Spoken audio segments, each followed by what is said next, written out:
Hello my dear students, हम कर रहे हैं ऑर्गेनो सल्फर कंपाउंड्स और ये वाला टॉपिक हमारा लगभग कवर हो चुका है। बस 2-3 छोटे छोटे से टॉपिक्स रहते हैं जो है सल्फोनामाइड्स, सल्फाग्वानिडीन एंड सिंथेटिक डिटर्जेंट। ये वाले टॉपिक हम आज कवर कर लेंगे इसमें।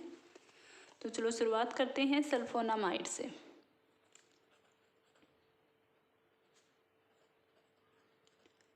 सल्फोनामाइड क्या होते हैं, देखो इनका फॉर्मूला होता है कोई भी R ग्रुप, इसके साथ में लगा होगा SO2 और NH2। ये है सल्फोनामाइड। अगर ओपन करके हम इसका स्ट्रक्चर लिखें तो सल्फर के साथ दोनों ऑक्सीजन डबल बॉन्डेड होंगी और साथ में NH2 ग्रुप होगा। जो हमने सल्फोनिक एसिड किया था, ये सल्फोनिक एसिड का एक डेरिवेटिव है सल्फोनामाइड। सल्फोनिक एसिड में यहाँ पे क्या था, हाइड्रोक्सी ग्रुप था। उस हाइड्रोक्सी ग्रुप को अगर हम NH2 ग्रुप से रिप्लेस कर देंगे तो सल्फोनामाइड बन जाता है। तो अब हम इसकी सिंथेसिस करते हैं कि सल्फोनामाइड को हम कैसे बनाएंगे। तो सिंथेसिस में स्टार्टिंग में हम सल्फोनिक एसिड लेके चलेंगे और सल्फोनिक एसिड से हम बनाएंगे सल्फोनाइल क्लोराइड। कोई भी एग्जांपल से बेंजीन सल्फोनिक एसिड ले लेते हैं हम। ये है बेंजीन सल्फोनिक एसिड और बेंजीन सल्फोनिक एसिड से हम बनाएंगे सल्फोनाइल क्लोराइड। सल्फोनाइल क्लोराइड बनाने के लिए या तो हम थायोनाइल क्लोराइड यूज़ करेंगे या फिर हम फॉस्फोरस पेंटाक्लोराइड यूज़ करेंगे। ये वाली रिएक्शन पहले भी कर चुके हैं हम जब हमने सल्फोनिक एसिड की रिएक्शंस की थी। तो यहाँ से हमारे पास क्या बनेगा, SO2Cl बेंजीन सल्फोनाइल क्लोराइड। ये बात मैं काफ़ी बार बोलती हूँ, फिर से रिपीट कर रही हूँ कि जब भी आप कोई रिएक्शन करो तो जितने भी कंपाउंड्स आप यूज़ करोगे एज ए रिएक्टेंट और प्रोडक्ट तो उनके नाम जरूर लिखने हैं आपको। सल्फोनाइल क्लोराइड बन गया। अब इस सल्फोनाइल क्लोराइड की रिएक्शन हम करवाएंगे अमोनिया के साथ। 2 मॉलिक्यूल्स लेंगे यहाँ पे अमोनिया के और यहाँ से बन जाएगा सल्फोनामाइड। इसके साथ में R ग्रुप हमने बेंजीन लिया है तो ये हो गया बेंजीन सल्फोनामाइड और जो साइड प्रोडक्ट बचेगा यहाँ से NH4Cl अमोनियम क्लोराइड। ये कंपाउंड हो गया बेंजीन सल्फोनामाइड। ये एक ही सिंथेसिस थी इसकी, बिल्कुल सिंपल सी सिंथेसिस है। सल्फोनिक एसिड से सल्फोनाइल क्लोराइड बनाया और सल्फोनाइल क्लोराइड से सल्फोनामाइड। इसकी रिएक्शंस देखते हैं कि कैसे कैसे रिएक्शंस होती हैं इसके अंदर। रिएक्शन में सबसे पहले हम चेक करेंगे एसिड जो इसका बिहेवियर, ये एसिड है या बेस है। तो सल्फोनामाइड बहुत ही वीक एसिड होता है और एसिड है इसका मतलब हम इससे एक प्रोटॉन को बाहर निकाल सकते हैं और वीक एसिड है इसका मतलब क्या होता है कि प्रोटॉन को रिमूव करना बहुत मुश्किल है। तो इसके लिए हमें रिक्वायरमेंट होगी एक स्ट्रॉन्ग बेस की। अगर वीक बेस लेंगे तो वो प्रोटॉन को बाहर निकालने में एबल नहीं होगा। स्ट्रॉन्ग बेस जैसे हम NaOH या KOH के साथ रिएक्शन करवाते हैं तो नॉर्मल एसिड बेस रिएक्शन होगी। यहाँ से हाइड्रोक्सी ग्रुप और ये वाले हाइड्रोजन एक वाटर मॉलिक्यूल बाहर निकल जाएगा और ये बन जाएगा सोडियम सोल्ट। नाइट्रोजन के जैसे ही यहाँ से हाइड्रोजन बाहर निकलेगा प्रोटॉन ये अपने इलेक्ट्रॉन इस नाइट्रोजन को देगा। नाइट्रोजन के ऊपर क्या आ गया, नेगेटिव चार्ज, और उस नेगेटिव चार्ज को बैलेंस करने के लिए हमारे पास है यहाँ पे Na पॉजिटिव सोडियम आयन। तो ये क्या बन गया, SO2NH नेगेटिव, और इसको बैलेंस करने के लिए जो काउंटर आयन है हमारे पास सोडियम आयन। तो ये बन गया sodium salt of benzene sulfonamide. अगर हम किसी वीक बेस के साथ रिएक्शन करेंगे तो ये वाले रिएक्शन नहीं होगी क्योंकि वीक बेस यहाँ से इस प्रोटॉन को बाहर निकालने में सक्सेसफुल नहीं रहेगा। अब इसकी हम एक और रिएक्शन करते हैं। अगर हम हाइड्रोलिसिस करवाएं सल्फोनामाइड की, हाइड्रोलिसिस मतलब वाटर ऐड कर देंगे तो ये जो बॉन्ड है सल्फर और नाइट्रोजन का, ये बॉन्ड ब्रेक हो जाएगा। यहाँ से इधर आ जाएगा हाइड्रोक्सी ग्रुप और यहाँ आ जाएगा हाइड्रोजन। तो ये तो क्या बन गया, बेंजीन है, साथ में SO2 था, एक और हाइड्रोक्सी ग्रुप आ गया, sulphonic acid, benzene sulphonic acid बन गया और साथ में साइड प्रोडक्ट हो जाएगा अमोनिया NH3। तो ये थी रिएक्शन और सिंथेसिस सल्फोनामाइड की। रिएक्शन में सिर्फ हमने इसका क्या चेक किया है, एसिडिक या बेसिक नेचर कैसा है, एसिडिक है, ये हमें पता चल गया कि वीक एसिड है तो स्ट्रॉन्ग बेस के साथ रिएक्ट करेगा। अगर हाइड्रोलिसिस हम करवाते हैं तो सल्फोनिक एसिड बन जाता है। जैसे नॉर्मल माइड जो कार्बामाइड होते हैं जिनको हम लिखते हैं RC≡ONH2, नॉर्मल अमाइड से ये कार्बन के अमाइड हैं। जब हम इसकी हाइड्रोलिसिस करवाते हैं तो क्या होता है, कार्बन और नाइट्रोजन के बीच में बॉन्ड ब्रेक हो जाता है। यहाँ पर आ जाता है हाइड्रोक्सी ग्रुप, कार्बोक्सिलिक एसिड बन गया, और इधर क्या आ जाएगा NH3। तो सेम वही रिएक्शन यहाँ पे है, कार्बन की जगह इधर क्या था सल्फर, तो ये बन गया सल्फोनिक एसिड SO3H, साथ में NH3 रिलीज हो गया। तो चलो अब नेक्स्ट टॉपिक करते हैं हम, जो है सल्फा ग्वानिडीन।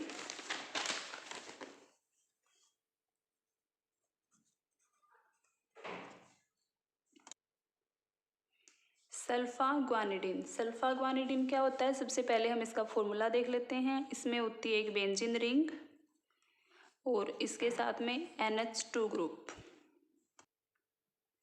बेंजीन के साथ एक NH2 ग्रुप लग गया, और इधर हम लगाएंगे SO2, या फिर सल्फर के साथ दोनों ऑक्सीजन को अलग अलग दिखा देते हैं, डबल बॉन्डेड ऑक्सीजन। इसके साथ में लगेगा एक ग्वानिडीन बेस होता है, ये वाला पार्ट, ये है सल्फा ग्वानिडीन। इसका जो ये वाला पार्ट है ये ग्वानिडीन यूनिट से आया है। ग्वानिडीन एक बेस होता है जिसका फॉर्मूला है NH2C≡NH, ये होता है ग्वानिडीन।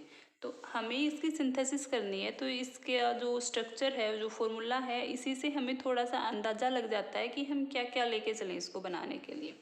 देखो ग्वानिडीन हमें पता है कि सल्फा ग्वानिडीन बनानी है, तो ये ग्वानिडीन बेस है, तो एक रिएजेंट तो हमारे पास हो गया रिएक्टेंट की हमें ग्वानिडीन लेना है। दूसरा क्या लेना है, जब हम यहाँ से इस बॉन्ड को ब्रेक करते हैं, ग्वानिडीन तो तभी लेंगे कि पहले ये सल्फा ग्वानिडीन बनने से पहले यहाँ पर बॉन्ड नहीं था, तो ये बॉन्ड यहाँ पर ब्रेक होता है, तो इधर क्या होगा SO2 है, या तो हाइड्रोक्सी हो सकता है या क्लोराइड हो सकता है, मतलब सल्फोनिक एसिड या सल्फोनिक एसिड का कोई डेरिवेटिव होगा। अब यहाँ पर देखो बॉन्डिंग किसके बीच में है, सल्फर और नाइट्रोजन के बीच में। इससे पहले वाला जो हमने टॉपिक किया था सल्फोनामाइड, उसमें भी हमने यही वाली बॉन्डिंग की थी। सल्फोनामाइड हमने किससे बनाया था, सल्फोनाइल क्लोराइड से। तो यहाँ भी हम क्या यूज़ करेंगे, सल्फर और नाइट्रोजन के बीच में बॉन्डिंग के लिए सल्फोनाइल क्लोराइड। तो चलो सिंथेसिस स्टार्ट करते हैं, हम दो सिंथेसिस करेंगे इसकी। फर्स्ट में जो एक रिएक्टेंट है जिसमें बेंजीन रिंग होगी, वो हम लेके चलेंगे एसिटेनिलाइड NHC≡OCH3, ये वाला कंपाउंड हम लेंगे एसिटेनिलाइड।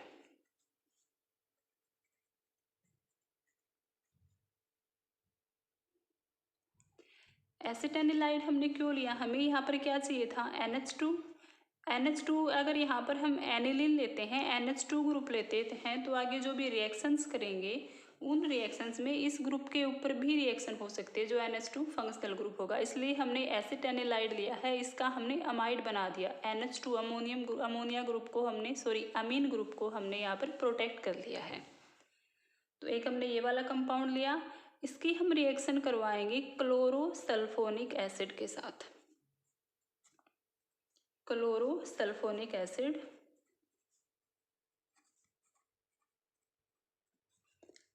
इसके साथ जब हम रिएक्शन करवाएंगे तो ये हमारे पास बन जाएगा सल्फोनाइल क्लोराइड। इधर पैरा पोजीशन पर लग जाएगा SO2Cl, और यहाँ पर हमारे पास क्या था NHC≡OCH3, और इस कंपाउंड का नाम क्या होगा, देखो ये तो मेन फंक्शनल ग्रुप है हमारा, और इसकी पैरा पोजीशन पे क्या लगा है, ये एसिटेनिलाइड वाला ग्रुप, तो इसको हम बोलेंगे पैरा एसिटामिडो बेंजीन सल्फोनाइल क्लोराइड।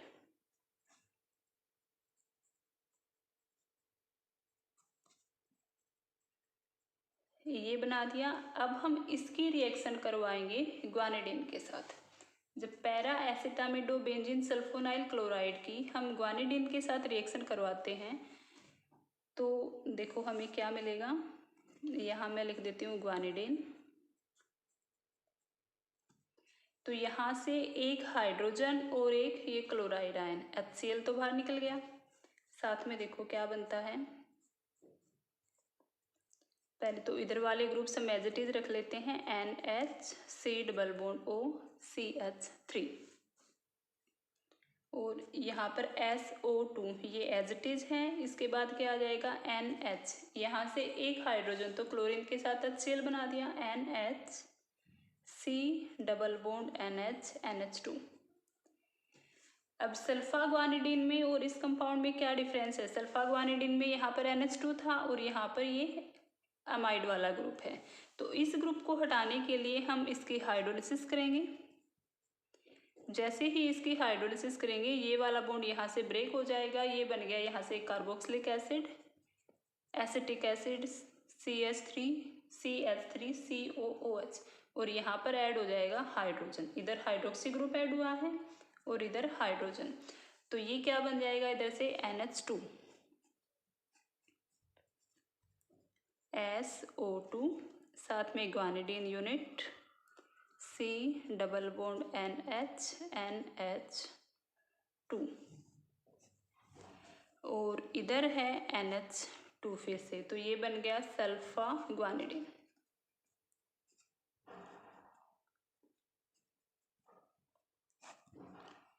ऐसे ही एक और सिंथेसिस है इसकी जिसका हाफ पार्ट बिल्कुल सेम रहेगा। तो अब हम दूसरा मेथड करते हैं सल्फा ग्वानिडीन की सिंथेसिस का। उसमें स्टार्टिंग पोर्शन बिल्कुल सेम रहेगा, जहां हमने ग्वानिडीन बेस लिया था उसकी जगह हम थोड़ा दूसरा एलिमेंट कंपाउंड लेके चलेंगे एक। तो चलो देखते हैं। सबसे पहले एसिटाइलाइड लेना है हमें, NHCOCH3। एसिटाइलाइड की हम रिएक्शन करवाते हैं क्लोरो सल्फोनिक एसिड के साथ। बिल्कुल सेम स्टेप होंगे, पहले 2-3 स्टेप सेम रिपीट होंगे। तो यहाँ पर लग जाएगा SO2Cl और इधर है हमारा एसिटाइलाइड ग्रुप, पैरा एसिटामिडो सल्फोनाइल क्लोराइड। अब इस सल्फोनाइल क्लोराइड से हम क्या बनाएंगे, इसकी हम रिएक्शन करवाएंगे अमोनिया के साथ और हम पैरा एसिटामिडो बेंजीन सल्फोनामाइड बना देंगे इससे। यहाँ से हाइड्रोक्लोराइड बाहर निकल गया, एक हाइड्रोजन यहाँ से और क्लोरीन यहाँ से। ये वाला ग्रुप सेम है still, C double bond O CH3। तो आप इसको इस तरह से भी लिख सकते हो, वैसे ओपन करके भी लिख सकते हो, जैसे मन करे वैसे लिख लेना। ये यहाँ से बन गया SO2NH2 पैरा एसिटामिडो बेंजीन, उसके बाद हम बेंजीन लिखेंगे और ये क्या है सल्फोनामाइड, सल्फोनामाइड। इसकी हम रिएक्शन करवाएंगे। हमें यहाँ पर क्या चाहिए, ग्वानिडीन पार्ट चाहिए। अब हम सब्स्टिट्यूटेड ग्वानिडीन लेंगे, N साइनाइड ग्वानिडीन। जो ग्वानिडीन का एक नाइट्रोजन है उसको, उसके साथ में जो हाइड्रोजन लगे होंगे उनको हम रिप्लेस कर देंगे साइनाइड आयन से। तो ये लेंगे हम, नाइट्रोजन के साथ साइनाइड लगा हुआ है तो N साइनो ग्वानिडीन, कि हम ग्वानिडीन ही ले रहे हैं लेकिन उसके एक हाइड्रोजन को रिप्लेस कर दिया CN ग्रुप से। तो यहाँ पर अब क्या बन जाएगा, यहाँ सल्फर के साथ में ग्वानिडीन यूनिट ऐड हो जाएगी, C double bond NH NH2 और इधर हमारा ये अमाइड वाला ग्रुप है, इसी से हम एज इट इज रखेंगे CH3। अब देखो यहाँ से क्या करेंगे, फिर से वही सेम वहीं पर आ गए हैं हम, इसकी हमें हाइड्रोलिसिस करवानी है। हाइड्रोलिसिस करवाएंगे तो ये वाला बॉन्ड यहाँ से ब्रेक हो जाएगा, ब्रेक होता है तो ये क्या बन गया इधर carboxylic acid as a side product और साथ में सल्फा ग्वानिडीन। ये ब्रेक हुआ है यहाँ से तो इधर बन जाएगा NH2 और यहाँ पर as it is SO2NH C double bond NH NH2। ये बन गया हमारा सल्फा ग्वानिडीन तो दोनों सिंथेसिस बिल्कुल सेम है, ज़्यादा डिफरेंस नहीं है। वहाँ पर क्या था, जहाँ हमने ये सल्फोनाइल क्लोराइड बनाया था, डायरेक्ट इसकी ग्वानिडीन के साथ रिएक्शन करवाई थी। इस बार इस स्टेप में क्या हुआ है, इस सल्फोनाइल क्लोराइड की अमोनिया के साथ रिएक्शन करवा के सल्फोनामाइड बनाया है। फिर सल्फोनामाइड की रिएक्शन हमने करवाई है एन साइनोग्वानिडीन के साथ। ग्वानिडीन ना लेके हमने यहाँ पर ग्वानिडीन का एक डेरिवेटिव ले लिया है।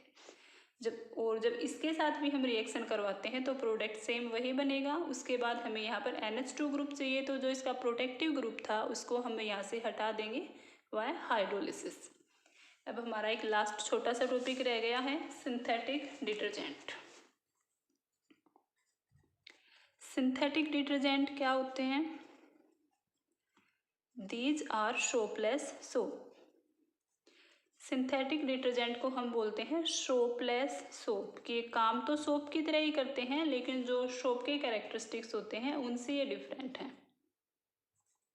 जैसे सोप को हम हार्ड वाटर में यूज़ नहीं कर सकते, ये हार्ड वाटर में अच्छे से वॉशिंग का काम नहीं करते हैं, लेकिन डिटर्जेंट को हार्ड वाटर में भी यूज़ कर सकते हैं। इवन हार्ड वाटर में हम सिर्फ डिटर्जेंट ही अच्छे से यूज़ करते हैं, इसी से वॉशिंग का काम अच्छे से होता है।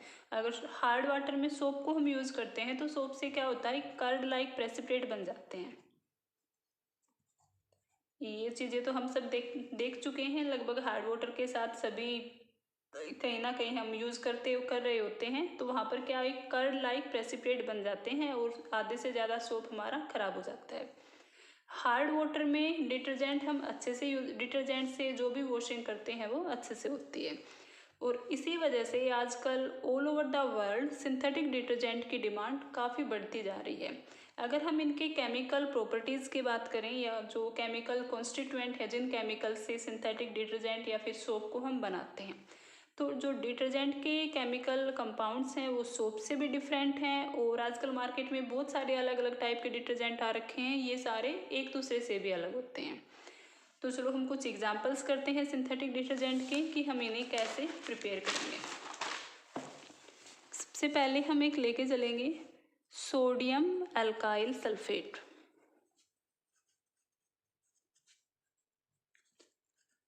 सोडियम अल्काइल सल्फेट, जिसको शॉर्ट फॉर्म में हम लिख देते हैं SAS। तो जितने भी हम सोप या डिटर्जेंट लेते हैं इसमें क्या होता है, एक लॉन्ग चेन अल्काइल ग्रुप होता है और उसके बाद में एक आयोनिक पार्ट होता है। तो यहाँ पर हम सल्फेट लेके चल रहे हैं सोडियम और साथ में क्या है सल्फेट, तो एक लॉन्ग चेन अल्काइल ग्रुप है और उसके बाद में सल्फेट और सोडियम ये आयंस की फॉर्म में प्रेजेंट होंगे। तो देखो हम इसको कैसे बनाएंगे। सबसे पहले हम अल्कोहल लेके चलेंगे CH3 CH210 CH2OH, total 12 carbons हैं। तो ये है डोडेकाइल अल्कोहल। इस अल्कोहल की हम सल्फ्यूरिक एसिड के साथ रिएक्शन करवा के सल्फेट बनाएंगे इससे। तो ये हो गया CH3 CH210 CH2O, यहाँ से ये हाइड्रोजन रिप्लेस हो जाएगी और ये इधर बन गया SO3H। यहाँ से एक हाइड्रोक्सी, या ये मान लो यहाँ से एक हाइड्रोक्सी ग्रुप और यहाँ से एक हाइड्रोजन H2O बाहर निकल गया। और साथ में ये क्या बन गया, सल्फर के साथ यहाँ जो एक ऑक्सीजन अटैच था उस ऑक्सीजन की बॉन्डिंग होगी इधर इस कार्बन के साथ। अगर अलग से ओपन करके बताती हूँ मैं इधर, जैसे ये इस टाइप से है COH, इसकी हम रिएक्शन करवा रहे हैं सल्फ्यूरिक एसिड के साथ S double bond OH OH, ये है सल्फ्यूरिक एसिड। तो सल्फ्यूरिक एसिड का काम क्या होता है, प्रोटॉन को देना, और अल्कोहल के हाइड्रोक्सी ग्रुप के साथ एक वाटर मॉलिक्यूल ये बाहर निकल गया। कार्बन की बॉन्डिंग किसके साथ होगी, इधर ऑक्सीजन के साथ, कार्बन की सल्फ्यूरिक एसिड के ऑक्सीजन के साथ बॉन्डिंग, और साथ में ये SO3H ग्रुप लग गया। तो इसको हम क्या बोलेंगे, डोडेकाइल हाइड्रोजन सल्फेट। सल्फेट आयन के साथ एक तो अल्काइल ग्रुप लगा हुआ है और एक क्या है, हाइड्रोजन। अब इसकी हम रिएक्शन करवाएंगे अगेन बेस के साथ। हमें सोडियम चाहिए यहाँ पे हाइड्रोजन की जगह, इस हाइड्रोजन की जगह क्या चाहिए, सोडियम। तो इसकी हम रिएक्शन करवाते हैं सोडियम हाइड्रोक्साइड के साथ। तो H2O यहाँ से रिलीज हो जाएगा, हाइड्रोजन यहाँ से, और OH ग्रुप यहाँ से -H2O हो गया, और ये बन गया CH3, CH2 10, CH2। ये ऑक्सीजन एज इट इज है, SO3 ग्रुप भी एज इट इज है, इसके ऊपर आ जाएगा नेगेटिव चार्ज और साथ में सोडियम पॉजिटिव। तो इसको हम बोलेंगे सोडियम डोडेकाइल सल्फेट, और ये है हमारा सिंथेटिक डिटर्जेंट। तो देखो अल्कोहल लिया, अल्कोहल से हमने सल्फेट बनाया और फिर सल्फेट के हाइड्रोजन को हमने रिप्लेस कर दिया सोडियम से। तो ये है sodium alkyl sulphate. Alkyl group यहाँ पे क्या है, ये डोडेकाइल 12 कार्बन वाला अल्काइल ग्रुप है। तो जो ये वाला डिटर्जेंट है सिंथेटिक डिटर्जेंट, इसको मेनली हम यूज करते हैं शैम्पू बनाने में, शैम्पूज में यूज होता है, और कॉस्मेटिक्स बनाने में भी ये यूज होता है। जितने टाइप के हम कॉस्मेटिक्स यूज़ करते हैं, शैम्पू यूज़ करते हैं अलग अलग, उन सब में ये sodium alkyl sulphate, mainly sodium dodecyl sulphate होता है। चलो एक और एग्जांपल देखते हैं हम इसका। Benzene alkyl sulphate.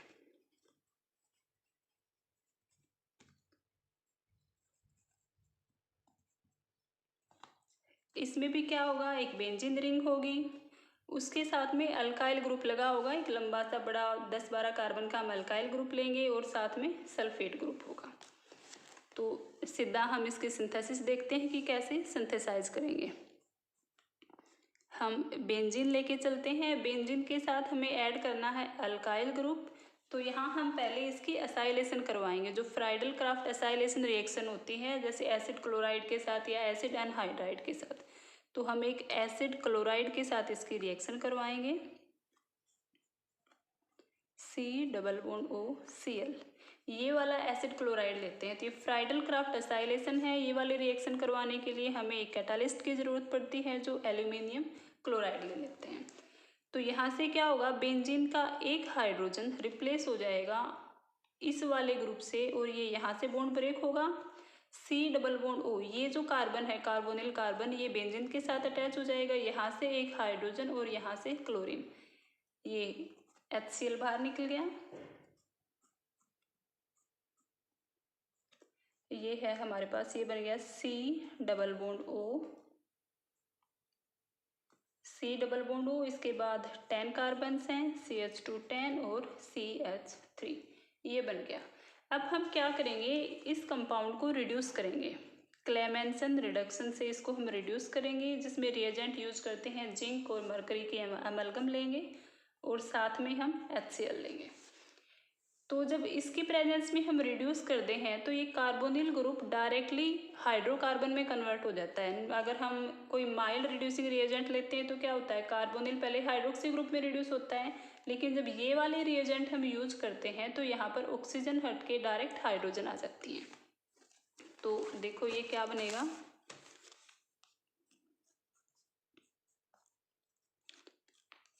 यहाँ पर C+O था, एक CH2 ग्रुप आ गया, इसके बाद 10 CH2 ग्रुप और हैं, तो इनको हम इकट्ठे लिख देते हैं CH2 11, और साथ में है CH3। अब हम इसका सल्फोनेशन करवाएंगे, इसकी रिएक्शन करवाएंगे सल्फ्यूरिक एसिड के साथ। जब सल्फ्यूरिक एसिड के साथ रिएक्शन करवाएंगे तो क्या होगा, पैरा पोजीशन पर सल्फोनिक ग्रुप ऐड हो जाएगा। यहाँ तो ये वाला अल्काइल ग्रुप है, और इधर आ जाएगा SO3H, या फिर सिंपली इसको ऐसे लिख सकते हो SO3H। अब इसकी हम फिर से रिएक्शन करवाएंगे सोडियम हाइड्रोक्साइड के साथ, और यहाँ से H2O रिलीज हो जाएगा और इस हाइड्रोजन की जगह आ जाएगा सोडियम। ये इधर क्या बन गया, सल्फर, इसके साथ 2 ऑक्सीजन डबल बॉन्डेड हैं और एक ऑक्सीजन के ऊपर नेगेटिव चार्ज, साथ में सोडियम पॉजिटिव, और इधर है हमारे पास CH2 11 CH3। तो ये बन गया बेंजीन बेंजीन अल्काइल सल्फेट, जो एक सिंथेटिक डिटर्जेंट है। तो इसी तरह से हमें जो भी डिटर्जेंट बनाते हों इसी तरह से हम बनाते हैं। उसमें डिटर्जेंट में मेनली जो पार्ट होता है सल्फेट होता है, और सल्फेट आयन हमें कैसे इंट्रोड्यूस करेंगे, उसकी सल्फोनेशन करवा देंगे, सल्फ्यूरिक एसिड के साथ रिएक्शन करवाएंगे। अगर हम इनकी क्लीनिंग एक्शन की बात करें कि डिटर्जेंट और सोप क्लीनिंग एक्शन कैसे करते हैं, तो ये देखो अभी हम करते हैं इनका क्लीनिंग एक्शन। जो भी सोप और डिटर्जेंट हम लेते हैं उसमें क्या होता है, एक तो बड़ा सा हाइड्रोकार्बन पार्ट होता है, जैसे ये वाला पार्ट है हाइड्रोकार्बन है, और लास्ट में एक आयोनिक एंड होता है। यहाँ पर नेगेटिव और पॉजिटिव आयन है, तो ये क्या हो गया, एक आयोनिक एंड हो गया। एंड पर आयन्स फॉर्म में, आयन की फॉर्म में है, और उसके पीछे क्या है, स्टार्टिंग में एक लंबी चेन है हाइड्रोकार्बन की। तो जो लॉन्ग चेन हाइड्रोकार्बन है, ये हाइड्रोकार्बन वाली लॉन्ग चेन क्या होती है, वाटर इनसोल्युबल होती है। लॉन्ग चेन हाइड्रोकार्बन जो है हमारे पास वाटर इनसोल्युबल होती है, क्योंकि नॉन पोलर है, वाटर में सिर्फ पोलर कंपाउंड्स ही सोल्युबल होते हैं। तो ये है ओएल सोल्युबल, ओएल के अंदर ये सोल्युबल होती है, और इसको हम क्या बोलते हैं, हाइड्रोफोबिक पार्ट। ये हाइड्रोफोबिक है। जो आयोनिक एंड है इसका, जो भी सोप या डिटर्जेंट हम लेके चलते हैं, क्लीनिंग एक्शन दोनों का ही सेम होगा। आयोनिक एंड क्या होता है, वाटर सोल्युबल, और इसे हम बोलते हैं हाइड्रोफिलिक। तो जो भी डिटर्जेंट या सोप हम लेते हैं उसका एक पार्ट तो वाटर सोल्युबल होता है और उसका एक पार्ट ऑयल सोल्युबल होता है। अगर हम बात करें क्लीन करने की, ये हम एक सरफेस लेते हैं जिसके ऊपर पानी डालते हैं, और जो डस्ट पार्टिकल होते हैं मेनली वो ऑयल या ग्रीस की फॉर्म में सरफेस के ऊपर डिपॉजिट होते हैं। तो हम डस्ट पार्टिकल को लिख लेते हैं कि ये ऑयल की फॉर्म में डिपॉजिट है। अब जैसे ही हम इसके ऊपर डिटर्जेंट या सोप डालते हैं तो क्या होगा, ये जो हाइड्रोकार्बन पार्ट होता है, ये हाइड्रोकार्बन पार्ट इस ऑयल में सोल्यूबल है, तो ये इसके साथ अटैच हो जाएगा। और जो आयोनिक एंड है वो वाटर सोल्यूबल है, वाटर हम साथ में लेके चलते हैं। जब भी कोई वॉशिंग करते हैं, क्लीनिंग करते हैं, वाटर के बिना तो होती ही नहीं है। तो वाटर में क्या होगा, एनायंस प्रेजेंट रहेंगे।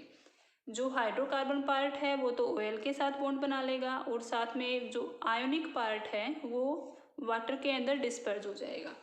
अब देखो वाटर में क्या हो गया, आयोनिक पार्ट है, आयोनिक पार्ट की वजह से यहाँ पे आयन्स हो गए हैं, और सिमिलर आयन एक दूसरे को रिपेल करते हैं। इसी रिपल्सन की वजह से ये जो सिमिलर आयन्स के बीच में रिपल्सन है ये प्रिवेंट करता है इन दोनों या फिर मतलब बहुत सारी ऑयल ड्रॉपलेट्स होती हैं, उन ऑयल ड्रॉपलेट्स को एक दूसरे के क्लोज आने से रोकता है। तो जो आयन्स के बीच में जो आयोनिक एंड हम लेके चल रहे हैं सिंथेटिक डिटर्जेंट या सोप का, वो एंड जो डस्ट की ऑयल और ग्रीस की फॉर्म में डिपॉजिट हो रखे हैं डस्ट पार्टिकल, उनको एक दूसरे के क्लोज आने से रोकता है। और जब वो एक दूसरे के क्लोज नहीं आ पाते हैं तो ये ऑयल ड्रॉपलेट वाटर के साथ इमल्सन बना देती हैं, और इमल्सन बनने के बाद ये वाटर के साथ वॉश हो जाती हैं, और अपना जो भी सरफेस है, जो भी कपड़े लेते हैं या कुछ भी लेते हैं उनसे दूर हो जाती है। तो एक तरह से सिंथेटिक डिटर्जेंट या फिर सोप ने क्या किया, यहाँ पर ऑयल का वाटर के साथ इमल्सन बना दिया। इसीलिए हम डिटर्जेंट्स या सोप को बोलते हैं इमल्सिफाइंग एजेंट, कि इमल्सन बना देती हैं, इमल्सिफाइंग एजेंट। तो यहाँ पर जहाँ भी हम वॉशिंग करते हैं, किसी भी टाइप की वॉशिंग हो, जब ऑयल ड्रॉपलेट्स जो डस्ट पार्टिकल होते हैं ऑयल या ग्रीस की फॉर्म में डिपॉजिट होते हैं, उनको रिमूव करने के लिए हमें क्या चाहिए, एक इमल्सिफाइंग एजेंट की ज़रूरत होती है, क्योंकि ऑयल वाटर के साथ इमल्सन बना लेगा और फिर वो इमल्सन बना के उस सरफेस को छोड़ देगा। तो ये है क्लीनिंग एक्शन सिंथेटिक डिटर्जेंट का।